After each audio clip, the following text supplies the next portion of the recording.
Figure it out.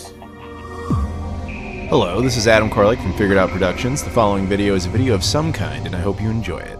Hey guys, it's Adam here, and check it out. We got a package that we're going to be opening up here in just a second. It's pretty obvious what it is based on context clues alone, and the title and all that. So I would like to thank Sega for this, because obviously they sent it to me, so thank you very much to them. They didn't have to do that. I like to think of it as a just after my birthday gift, or just before Christmas type of gift, either way. Very cool of them to do, and the Christmas thing being a tad more accurate, because to sidestep for a second, very cool that Sega did this, that they made the Genesis Mini, and to me it invokes a lot of nostalgia, not only for what it is, but this time of year especially, because when I was a kid, back in '93, when I was like, whatever it was, like 5 or whatever, I was constantly bugging no, at that point I guess it would have been like 8, wow, time flies. I would have been bugging my mom constantly, being like, I need a video game system, you know, all my cousins have it, and all my friends have it, and I got nothing, I want a Genesis. And she's like, I'll get you something, and she hooked me up with an Atari 2600. Wasn't the same experience, but later that year, at Christmas of '93, I ended up getting a Sega Genesis finally, and it was a system of mine to call my own, and it was relevant, of course, and it was just super exciting to finally have something like that. So now, fast forward to Christmas of 2019, and Sega themselves has more or less sent me a Genesis to kind of relive that experience. So let's go ahead and take a look at it, and we'll talk more about it. Okay, and that looks like it's just cardboard. Okay, so inside is, wow, this is a lot heavier than I expected. This is the Sega Genesis Mini. Wow, the packaging on this is quite nice. It's very obviously intentionally reminiscent of the original 1989 launch version. It's the high definition graphics model, or that's what it was called back then, which we actually have sitting right here. The box art is meant to basically replicate that, of course, with a notable exception of Sonic being on the cover, because Sonic 1 didn't come out until 1991. But yes, basically, it's cool to actually have this now. The Genesis Mini was announced back in 2018, specifically at Sega Fest, April of 2018. I was there. I was actually there as press for Shenmue 1 and 2. Sega, here's my press credentials, like literally right there on the door. Sega brought me out there to help talk about Shenmue 1 and 2 and all that, but at the exact same event, this wasn't revealed on stage, which is very, very cool. And at the time, of course, that would be the Mega Drive Mini, and that's, you know, it was exciting to be able to see that. And to Sega's credit, they could have done this cheaper. There was a lot of people who thought they were going to do what they had been doing before. Previous versions of all sorts of Genesis clones, if you will, were using AtGames as the company behind them, and they didn't do a very good job. But Sega actually cared about this one. They put a lot of effort into it. They did this in-house, and they hired M2 as well to do the emulation. And then ultimately, this is kind of neat because this is the first piece of Sega hardware since the Dreamcast. Now, granted, it's not a new console, but it's a console of sorts that plays Sega hardware made by Sega, which is very neat. And it's cool. I mean, early reviewers of this actually got it to come with the Tower of Power, as it's dubbed now. Now, I wasn't cool enough for that, but yeah, it was the American version of what you see here on the left, including basically a plastic replica of the Sega 32X, the Sega CD, a copy of Sonic 1, as well as Sonic and Knuckles, and none of it is functional. It's literally all just plastic, and it was just attached to the Genesis Mini so that you could have the Tower of Power, or as you see it here, the Tower of Power. Now, I was in Japan not too long ago, and they actually sold it in Japan, so I actually got a cheap, I guess, used one over there, and I brought that over here. They refer to it as the Mega Drive Tower Mini. Now, it's not, it'll fit and everything, it's just, it looks a little bit different cosmetically, of course. And I decided to replicate this machine over here. Now, interestingly, that's a little Freudian slip there. That's when this came out, when this originally came out, when the Sega CD came out, and then the 32X came out, they actually didn't have a name for that combination. The Tower of Power is what they refer to it now. Back then, it was actually just called the Machine.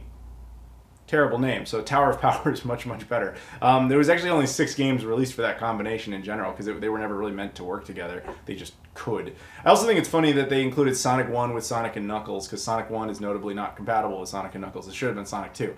Again, it doesn't matter. It's purely cosmetic, but it's just kind of funny. But to get back to the actual Genesis Mini, so we'll do a little unboxing here in a second. I just kind of want to take a look at the back and look at some of the games. Now, Leading up to the release of this, Sega was telling me like, hey, we got this game, hey, we got that game. And I actually did a video at one point talking about a big batch of the games that they knew they were going to do. And it's been kind of just cool to follow this thing all along from its story, and to now basically have another Genesis at Christmas is really very weird, but very cool. So let's go over the games they ended up including, in case it's not obvious at this point what this is, because this has been out for quite some time. It came out in September of this year.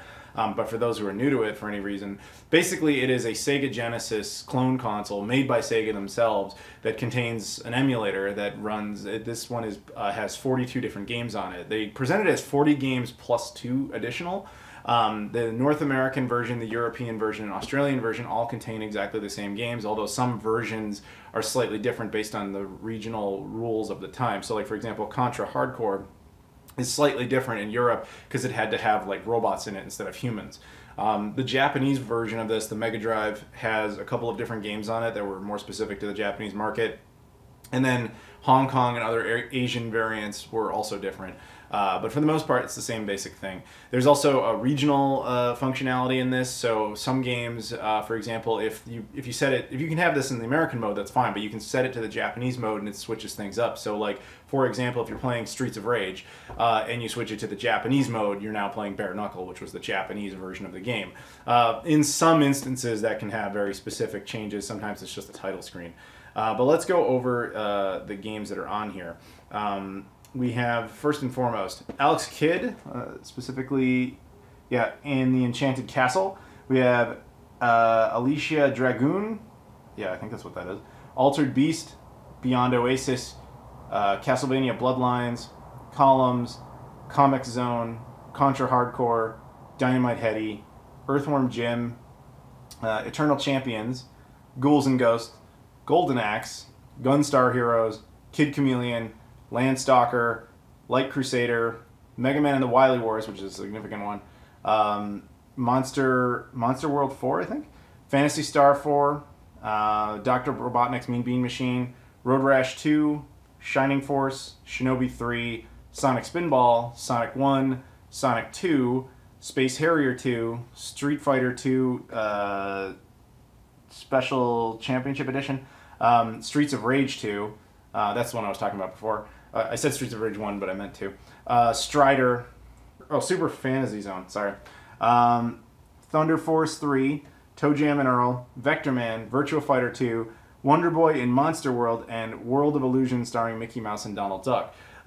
They also mention up here that they have Echo the Dolphin, Castle of Illusion starring Mickey Mouse, as well as bonus games including Darius and Tetris. Now, it's notable, now Tetris may not sound like a big deal, but that one's actually an interesting release because Tetris was never actually released on the Genesis. There was a version of it. This one, it finally came out. It's the first time the official Genesis release of Tetris is actually out, which is very, very fascinating. And the other one that they don't make a big deal out of, but they really should, is Mega Man and the Wily Wars. I mean, they just kind of hide it right on the back, like as if it's not that big of a deal. It should be up there, and but the reason it's not, I don't know why it's not, but it should be because Mega Man and the Wily Wars was never really released here either. It did come out, but only in Europe. And in Europe, it ran at 50 hertz. It's also a very, very rare game. Basically, if you're unfamiliar with it, it was kind of the Super Mario All-Stars treatment to the first, I think it was the first 3 Mega Man games, where they basically gave them the 16-bit remake edition, and then just like Super Mario All-Stars did for 1, 2, and 3. And it was, like I said, barely ever released. So this is its first official release in the West, in North America, I should say. And also it runs at 60 hertz. That's another thing. All versions run at 60 hertz, even the European versions as well. So you're getting the best frame rate out of that, which is really very cool. From a technical perspective, it runs everything at 720p. It includes things like save states and a lot of stuff you would expect out of emulation. But I got to play it at a few different events at E3 as well as Japan Expo in Paris. Ended up shooting a bunch of footage for it for Sega. I don't know what, if anything, they ever used, but it was cool to actually be involved to some extent, in a very minor role with this thing. So to now actually have one is cool. And I just want to take a second to embrace the fact that I'm holding a sealed Sega console to an extent. I mean, it's Sega's, it's indisputable, but it's not totally a new console, but it's new hardware by Sega. It's just kind of cool to actually be holding something like that. So anyway, let's open it up and take a look at it. So yeah, we're doing an unboxing of Sega hardware. Down here inside, first thing you're greeted with is a power cable, or more specifically a USB cable. You have the USB power adapter, so you can power it through a wall outlet or just something else that supports USB. It also comes with 2 controllers that are USB based. They are also specifically the original 3-button controller, which there has been some people kind of wishing that 6-button controller was there. That actually did come out. It came out in Japan for the Mega Drive edition. There are Retrobit third-party but licensed 6-button controllers that came out. That Castlemania Games actually sells those. You can get those and use them on the Genesis Mini if you want to do that. That can be mostly useful for like Street Fighter, but it can also just be preference. We have the HDMI cable that is included, as well as a special little box that has the unit itself. And we're going to go ahead and open it up right now. Inside, little plastic bag, and that's adorable. It's a tiny little Sega Genesis. Take the plastic off there. So, you know, it's got the cartridge slot, it's got the power button, reset, the volume dial. The volume dial is non-functional, it does nothing. You can take the little carts thing off just like you could originally. It uses 2 USB controller ports. As mentioned before, it comes with the 2 controllers. I think it's cool they gave you 2 controllers, by the way. Because when you're actually playing this thing, you can organize the games in a whole host of different ways. And some of those ways include which games are multiplayer. So you can organize on that basis. And on the back, it just has an HDMI port as well as the power USB port. So very cool, very simplistic, small design compared there to the original Tower of Power. But let's take the other newer Tower of Power out of the box here and put the add-ons on, shall we? It wouldn't be the Genesis if it didn't have a whole bunch of add-ons. So we'll take this off, and inside we have the Sega CD replica there, as well as the 32X replica. And underneath that we have the cartridges, a Mega Drive edition of Sonic 1 and a Mega Drive edition of Sonic and Knuckles. Again, these don't do anything, they are purely cosmetic, but you can take the Sonic cart, put it in there, and then you can stick it into the 32X like this, and then stick the 32X into the Genesis, and then stick the, if we take the little side piece off, which is kind of interesting, it means I have to hold on to this. And then stick that on there, and there you go. There's our purely cosmetic, that's so silly, purely cosmetic Sega Genesis Mini. Actually, if you open up the guts of this thing, you can actually open up the Sega CD, like with screws. They actually went to the trouble of printing a piece of paper inside that actually looks like the motherboard of the Sega CD, and even has a disc in there, an image of a disc, and I think it's Sonic CD is actually the one they put on there. So just a nice little touch for no reason other than just care. I actually give Sega major props for that. I think they tried really hard to make a solid one of these, and that's a good effort there. So let's take a look at some differences here. Now I have this is an actual original Sega Genesis controller compared to the newer ones. It feels basically the same. It's clearly made out of different material. The newer one is kind of a little, I'm not going to say rough, but more of a matte finish, so it feels a little different, whereas the original one feels smoother, almost, I don't want to say greasier, although that could be a thing with, you know, time and age, although I did clean it just recently. But I think it's a different material. But then again, these probably came with the Model 2, and I don't know if that makes a big difference. It very well might. Obviously, this one is fresher and cleaner and all that stuff. Button responses are good. D-pad feels very much the same. I think that the newer one has better mobility to an extent. Button prompts are still, yeah, those feel solid. Yeah, it feels good. And yeah, it does feel different, but it feels solid. And then we can compare, yeah, take a look at the aesthetics there. Take a look at the size. Tower of Power versus the other Tower of Power. How adorable. All right, let's go. Let's play some Genesis. Power it up, turn it on, get that nice little light going, and then we're into the games. Now, obviously, I'm skipping ahead here. I ultimately decided to play Sonic 2. Sonic 2, I unapologetically want to say that this is my second favorite game of all time, only after the Shenmue series.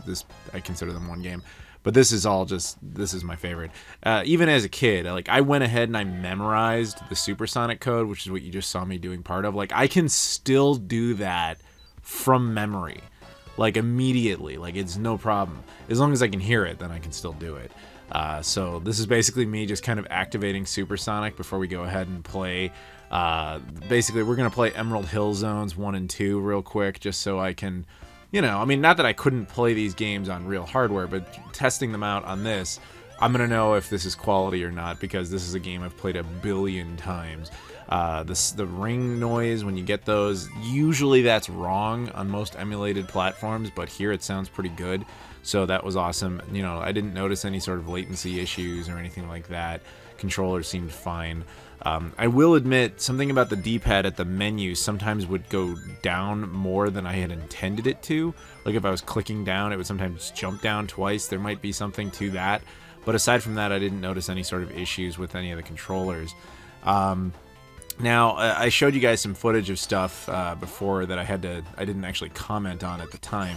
I just kind of noticed later.